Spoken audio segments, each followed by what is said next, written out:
오늘은 수요 예배 시간에 우리가 부부가 함께 보는 그 사랑의 극장으로 해가지고요. 오늘 함께 하겠는데, 오늘은 고린도서 13장이 13절인 말씀을 가지고요. 먼저 오직 하나 세상의 전부인 당신이라는 제목을 가지고 하나님 말씀 함께 또 나누고, 또 우리 영화를 통해서 또 하나님 주시는 또 메시지를 함께 우리가 보는 시간을 갖도록 하겠습니다. 기독교에서 가장 중요한 핵심을 얘기하라 그러면은 누가 뭐라 하더라도 기독교는 사랑일 겁니다. 기독교는 사랑이 시작이고 사랑이 전부이고 사랑이 완성입니다. 그래서 기독교의 핵심 가치는 사랑 그 자체이시죠. 왜냐하면 하나님께서는 사랑 그분이기 때문에 그 하나님의 사랑 그분 자체가 우리 가운데도 고스란히 전해졌기 때문에 기독교는 누가 뭐라 하더라도 사랑이 전부인 겁니다. 오늘 우리가 읽었던 이 고린도서 13장은 우리가 너무나 잘 알고 있는 사랑장으로 알고 있습니다. 고린도서 13장을 많은 사람들이 암송하고 또 여기에 나와 있는 사랑을 본받고자 많은 사람들이 노력을 하면서 이 고린도서 13장은 우리 가운데 사랑에 대한 이야기를 할 때는 반드시 읽어 내려가는 이 말씀이 아니라 고린도서 13장일 겁니다. 그런데 고린도서 13장을 그냥 사랑장으로만 알게 되면은요, 우리가 고린도서 13장에 대한 깊은 이해를요 전부하지 못한 거라고 얘기할 수 있게 됩니다. 이 고린도 전체에서 왜 이 사랑장이 필요한 거에 대해서 알아야 그러기 때문에 이 13장이 필요하구나라는 것을 알게 되는데요. 고린도 전체를 보게 되면은 이 지금 현재 이 편지를 받은 고린도 교회는요 어떤 교회냐면요, 고린도 교회는 참 문제가 많은 교회입니다. 이 고린도 교회는 분쟁도 많았고 문제도 많았고 여러 가지 참 시비와 비판이 끊임없는 그런 교회가 바로 이 고린도 교회였던 것이죠. 특별히 또 고린도 교회는 무엇이 있었냐면요, 많은 은사가 있었던 교회 중에 하나입니다. 성령의 은사가 참 많았는데 예언의 은사, 지식의 은사, 믿음의 은사, 구제의 은사, 병 고치는 은사, 방언의 은사, 섬기는 은사, 은사들이 참 많은 교회가 또 이 고린도 교회였습니다. 그럼에도 불구하고 이 고린도 교회가 은사도 많고 여러 가지 많은 것들이 있음에 불구하고 끊임없는 분쟁과 다툼의 연속이 될 수밖에 없었던 이유가 있었다는 것이죠. 결국 무엇이냐? 이들에게 한 가지 필요한 게 있었으니 사랑이 없다는 겁니다. 사랑. 많은 지식도 있었고요, 많은 것들이 있었습니다. 그런데 이들에게 없는 게 무엇이냐? 사랑이 없다는 것입니다. 은사가 많이 있는데 그 은사를요 나를 위해서, 나를 드러내기 위해서 쓰다 보니까 그 은사가 때로는 사람들에게 상처를 주게 된다는 것이죠. 내게 이런 은사가 있는데 너는 그것도 없느냐 그러면서 남과 비교하기 시작했다는 것이죠. 그러면서 자기들끼리 세를 만들고요, 파워를 만듭니다. 그래도 고린도 교회는요, 나는 바울파다, 나는 베드로파다, 나는 바나바파다, 나는 실라파다 하면서 교회 안에 파당들이 나뉘면서 서로가 서로를 정죄하고요, 서로가 서로를 위해서 도움을 주기는커녕 서로 깎아내리기에 급급한 교회가 바로 이 고린도 교회였던 것이죠. 그래서 바울은 이 고린도 교회의 많은 은사 또 많은 일들을 보면서 한 가지 모든 것들 가운데 부족한 게 하나 있으니 그게 무엇이냐? 바로 사랑이라는 겁니다. 사랑. 사랑이 없이 하는 모든 것들은요, 바울은 무엇이라고 부르냐? 울리는 그냥 꽹가리라 그럽니다. 꽹가리. 그냥 요란하길 뿐이지 아무것도 아니냐는 것이거든요. 그래서 기독교의 핵심 가치는 사랑입니다. 그래서 오늘 고린도서 13장 13절은 얘기하죠. 그런즉 믿음, 소망, 사랑 이 세 가지는 항상 있을 것인데 그 중에 제일은 사랑이다. 근데 많은 분들이 이 말씀을 가지고요, 그러니까 믿음, 소망, 사랑 이 세 가지는 항상 있을 것인데 그 중에 제일은 사랑이니까 사랑이 전부구나 라고 생각하는데 그건 착각입니다. 본문의 말씀을 제대로 이해하지 못하면 믿음, 소망은 필요 없고 사랑만 있으면 되는 건 줄 알게 되는데요, 그런 뜻으로 여기서 말한 것이 아니라는 겁니다. 하나님께서는요, 믿음도 중요하고 소망도 중요하고 사랑도 다 중요하다고 말씀하고 있는 거거든요. 이것은 어떤 하나가 더 다른 것보다 높다거나 낮다거나 얘기하는 것이 아니고요, 이 믿음과 소망을 얘기할 때 중요한 것은 사랑을 가지고 믿음과 소망을 얘기하라는 겁니다. 그러니까 사랑을 가지고 믿음의 문을 열고 사랑을 가지고 소망의 문을 열는다는 겁니다. 그렇기 때문에 모든 키워드를 가지고 사랑으로 열 때 믿음이 믿음다워지는 것이고 소망이 소망다워지는 것이지, 우열을 나누고자 그 중에 제일은 사랑이다 그러니까는 사랑만 쓴다 그런 것이 아니란 것이죠. 만약에 사랑만 있다 그러면요, 여러분 예수님도 그냥 우리가 믿음으로 고백하지 말고요, 그냥 사랑합니다 이렇게 하면 된다는 것입니다. 그게 아니죠. 예수님을 사랑하는 마음을 가지고 믿음으로 고백하는 그 믿음이 진정 우리를 구원으로 이르게 한다는 거, 그거라는 것입니다. 그렇기 때문에 우리 가운데 필요한 거 다 있어야 됩니다. 믿음도 필요하고 소망도 필요하고 사랑도 필요하다는 것이죠. 그러나 그 모든 것을 이루는 열쇠가 사랑이기 때문에 우리가 회복해야 될 것 중에 하나가 바로 사랑이라는 것이죠. 그래 진짜 그리스도인이라면요 무엇이 있어야 되느냐? 사랑하는 마음이 있어야 됩니다.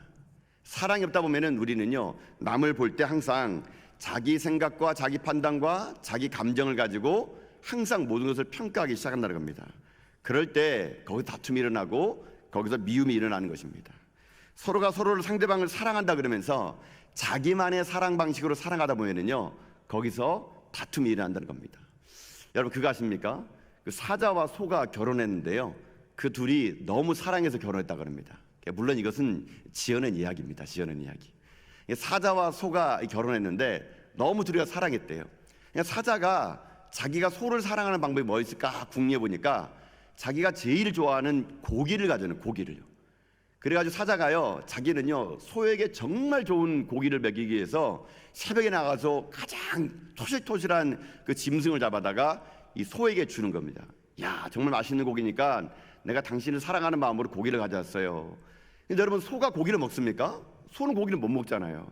근데 사자가 사냥 왔다는 것을 안 먹을 수 없으니까 억지로 그 먹었다 그럽니다. 소가 어떻게 먹었는지 모르겠어요. 근데 먹었다 그럽니다. 근데 소는 또 사자를 사랑합니다. 그래서 소가 야 어떻게 하면 사자를 사랑해가지고 가장 신선한 풀을 뜯어왔다 그럽니다. 풀을 뜯어와가지고 사자에게 이거 먹어보라고. 정말 좋은 풀이라고. 사자는 또 소가 뜯어온 풀을 또 안 먹을 수 없잖아요. 그러니까 풀을 먹었대요. 그렇게 서로 먹다가 위장병 걸렸다는 거 아니겠습니까? 그래가지고 그들이요 도저히 나는 고기 못 먹겠다, 나는 풀 못 먹겠다. 그럼 나중에는요 결국 그들이요 이혼했다 그럽니다. 그래서 이혼하면서 사자가 소가요 서로 각자 등 돌리면서 말한 줄 아십니까? 나는 최선을 다했어 이렇게 했다 그럽니다. 최선을 다했죠. 사자는 좋은 고기 가져가 소를 먹였고 소는 좋은 풀을 가져가 사자에게 풀을 먹였죠.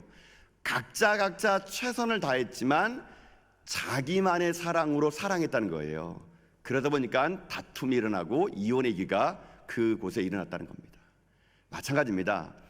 내가 갖고 있는 사랑으로 상대방을 사랑하기보다는요 그 사람의 관점으로 사랑의 눈으로 바라볼 줄 아는 그게 중요하다는 거거든요. 5월 가정의 달입니다. 우리가 여러 가지 많은 우리 어린이를 사랑하고 또 어버이를 사랑하고 청년을 사랑하고 이 돌아온 주일은 부부의 사랑 주일로 오늘이 저희들이 이 부부 사랑 주일을 맞이하면서 오늘 파이어 프루트라는 이 영화를 보게 될 텐데요. 여러분 이 영화는요 혹시 여러분 지금까지 나는 시간이 없어가지고 부부 세미나를 가지 못했다라는 분이 계시면 그 부부 세미나에 간 것 못지않게끔 오늘 이 영화는요 여러분에게 정말 큰 의미로 다가올 겁니다. 이 영화는 처음부터요 의도적으로요 기독교인들이 쓴 책입니다. 만든 영화입니다. 감독도 기독교인이고 이 원작 소설도 목사님이 쓴 책이거든요.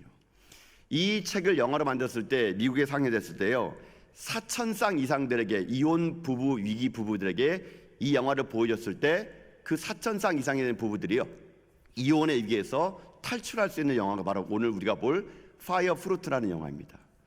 영화 제목이 조금 낯섭니다. 파이어 프루트 사랑의 도전이라는데 이 파이어 프루트라는 것은 이 소방 용어입니다. 이 파이어 프루트는요 방화벽이란 뜻이거든요. 방화벽 또는 불에 타지 않는 벽이란 뜻입니다. 그러니까는 이 불이 막 타오르는데 방화벽 뒤에 있으면 결코 그 불이 자기를 넘어뜨리지 못한다는 겁니다. 그래서 파이어 프루트 이 방화벽 다시 말하면 서로 부부간의 그런 이혼의 위기와 다툼의 위기 있을 때 내 자신을요 파이어 프루트 방화벽 속에 묻어두면 결코 그 위기가 나를 넘어뜨리지 못한다는 그런 뜻으로 파이어 프루트라는 그런 영화로 제목을 잡게 됩니다. 근데 이 제목을 잡게 된 것도 여기 주인공인 남편이 캘린이라는 사람이 나오는데요 이 캘린이라는 남편이 소방수입니다. 소방수. 이 캘럽이라는 이 남편은요 소방수로도 너무 유명한 사람입니다. 많은 불구덩이 속에서 사람을 구출해내고 영웅이에요. 영웅. 이 캘럽이라는 사람이. 근데 정작 자기는요 그렇게 많은 사람을 구출하고 영웅인데 집에만 가면 아내 캐서린과는 너무 멀고 먼 사이가 됩니다. 이들이 결혼해서 7년을 맞이하는데 서로 위기 가운데 빠집니다. 남편은 소방수로서 늘 언제나 긴장하고 출동하면서 다른 사람을 구조했지만 정작 자기 집에 있는 아내는요 구조하지 못하는 거예요. 이 캘럽이라는 사람이 이 영화 첫 번째 시작점에 그런 게 나오거든요. 소방수들이 불구덩이 속에 들어갈 때 결코 동료 소방수를 홀로 남겨두면 안 되거든요. 근데 누군가 한 명이 그걸 남겨둔 것 때문에 이 캘럽이라는 사람이 그 사람을 꾸짖는 장면이 나오게 되는데 자기는 그렇게 소방 불구덩이 속에서 동료를 함부로 불구덩이 속에 남겨두지 않는 것을 원칙으로 살면서도 자기 아내는 늘 언제나 혼자 남겨뒀다는 거거든요. 이게 불만입니다. 캐서린이라는 이 부인은요, 남편이 바쁜 것과 대하지 못하는 것 때문에 불만이 있다가 급기야는 이 아내 캐서린이 남편에게 이혼을 요구합니다. 남편은 도저히 이해가 안 되는 거예요. 나처럼 이렇게 훌륭한 남편이 어디 있다고. 직장을 위해서 열심히 살아가고 가족을 살아왔는데 왜 내가 이혼을 당해야 되는지. 이 남편이 캘럽은 너무나 힘들어가지고 아버지를 찾아갑니다. 근데 아버지가 이렇게 얘기합니다. 아들아, 40일 동안 참아보지 않으련? 그러면서 자기가 쓴 노트 한 권을 그 아들에게 주게 됩니다. 이 40일도 여러분 성경에 나와 있는 40일과 똑같은 거거든요. 그리고 노트 안에 40일 동안 아들이 해야 될 법칙을 써놨어요. 이걸 해보면 된다는 겁니다. 그러니까 이 남편이 캘럽이 남편이 그래 한번 해보자 해가지고 이 캘럽이 40일 동안 해야 될 것을 하는데 캐슬이라는 여자는요 이미 그 남편에서 마음이 떠났기 때문에 남편이 뭘 하든지 간에 그것이 곱게 진심으로 안 다가오는 거예요. 그러니까 이 남편 캘럽은 나도 이혼하겠다고 못 살겠다고 그래가지고 포기하겠다고 그 아버지를 찾아가게 됩니다. 그때 그 아버지가 이 캘럽에게 한 가지 부족한 게 있다라고 얘기를 주겠는데 그 한 가지 부족한 것을 깨닫는 후에 이 캘럽이 캐서린을 진정으로 사랑하게 되면서 이 위기 부부가요 새롭게 아름다운 모습으로 해피엔딩으로 끝난다는 그런 영화입니다. 그 아버지는 도대체 그 아들에게 뭘 가르쳐줬을까요? 제가 말해주게 되면 영화가 재미없기 때문에 그것은 여러분들이 영화를 통해서 볼 수 있기를 바라겠습니다. 아무쪼록 오늘 함께 볼 부부가 함께 볼 이 영화를 통해서 여러분 가운데 소와 사자 이야기를 잘 기억하면서 내가 어떻게 상대방을 사랑해야 될 것인가를 아는 그런 시간 될 수 있기를 바라겠습니다. 이제 영화를 볼 텐데 한 가지 여러분께 부탁드리고 싶은 것은 뭐냐면은 영화를 저희들이 모든 조명을 끄다 보니까 우리 중에 이렇게 눈에 좀 이렇게 그 안질 있는 분이라든가 눈에 좀 불편하신 분들이 다 끄게 되면은 눈부심 때문에 영화를 집중하지 못한다 그럽니다. 또 아이들도 있다 보니까 불을 다 끄게 되면 좀 어두울 것 같아가지고요. 우리 그 본당 1층 밑에 있는 중층에 있는 불만 약하게 켜서 우리가 함께 오늘 영화를 보겠습니다. 여러분 아무쪼록 오늘 이 영화를 여러분이 충실하게 잘 보시고 이 속에서 하나님 주시는 메시지를 여러분 잘 뽑으신 다음에 영화 끝난 후에 제가 또 영화에 대한 전반적인 메시지를 마무리하도록 하겠습니다. 그럼 여러분 함께 이 시간 우리 파이어 프루트 영화를 함께 보도록 하겠습니다. 잘 보셨습니까? 배우자는 제가 지난주에 부부 세미나 때 그렇게 말씀드린 것 같더라고요. 배우자라는 건 뭡니까? 배우는 겁니다. 서로가 배우기 위해서 배우자가 되어주는 거거든요. 여기 남편인 캘럽이 그 캐서린을 사랑할 수 있는 힘은 자기에게 있지 않습니다. 이 영화에서 주는 포인트가 뭐냐면요, 내 안에 그 사람을 사랑할 수 있는 힘이 없다는 겁니다. 사랑은 사랑이 있는 사람만이 상대방을 사랑할 수 있다는 거거든요. 이 캘럽이 어떻게 그 사랑을 배웠는지 아십니까? 십자가의 사랑을 자기가 배운 겁니다. 하나님의 사랑을 배운 겁니다. 하나님이 나를 많이 용서해주고 나를 참아주고 나를 위하여 많은 걸 내어준 그 사랑을 내가 깨달으면, 하나님의 사랑을 내가 알면 나도 그 사랑을 상대방을 사랑할 수 있다라는 거거든요. 여러분 안에 주님의 사랑이 있습니까? 그 사랑이 있어야 상대방을 사랑할 수 있는 겁니다. 그렇다면 여러분들이 주님 안에 그 사랑을 배워 나가십시오. 믿음, 소망, 사랑, 그 중에 제일은 사랑이라는 이 사랑이 우리에게 있어야지만이 그 사랑의 완성이 믿음도 소망의 문도 열어갈 수 있게 된다는 것이거든요. 우리 가운데 이 사랑이 회복될 수 있도록 여러분 날마다 하나님 앞에 여러분 기도하는 여러분 되십시오. 사랑하게 되면요 달라지는 게 하나 있습니다. 그게 뭐냐면은 인간은 언제나 이기적인 존재거든요. 나를 위한 존재거든요. 그러나 사랑하게 되면은요 그 순간부터 이타적인 존재가 됩니다. 상대방을 위한 존재가 될 수 있다는 거거든요. 그 하나님의 사랑이 여러분 가운데 머물길 바라겠고, 여러분 가운데도 오늘 삶이 피곤하고 늘 언제나 가까이 있다는 이유만으로 못 살겠다, 또 오늘 여러분 여러 가지 가까이 있는 이유만으로 여러분 남편을 아내를 또 무시하거나 또는 마음에도 없는 말을 함으로 인해 가지고 마음에 상처가 있다면은 여러분에게도 오늘 제가 사랑의 도전을 여러분에게 드리고 싶습니다.